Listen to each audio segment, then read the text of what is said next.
Vice ganda, sinagot ang suspension issue sa It's Showtime. Sa isang live segment ng It's Showtime, diretsahang sinagot ni Vice ganda ang kumakalat na issue tungkol sa umano'y suspension niya sa programa. Matapos mapansin ang kanyang pagliban at ang pagpunta niya sa Vietnam, naging usap-usapan online kung may kaugnayan ba ito sa mga naging kontrobersya ng show. Ayon kay Vice, habang nasa bakasyon, siya ay gusto na niyang pumasok at muling makasama ang kanyang mga kasamahan sa programa. Ngunit nilinaw niyang ang kanyang pagliban ay hindi dahil sa suspension, kundi dahil talagang nagbakasyon siya. Ibinahagi rin ni Vice na maging ang kanyang ina ay nagtanong tungkol sa mga kumakalat na balita.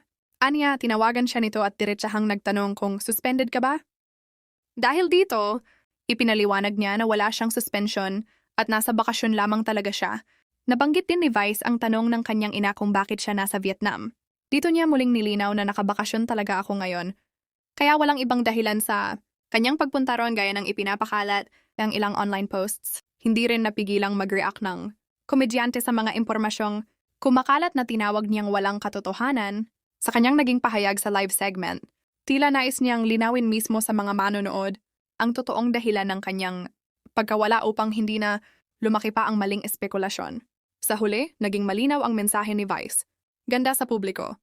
Hindi umano suspension ang dahilan ng kanyang pagliban sa It's Showtime, kundi bakasyon lamang.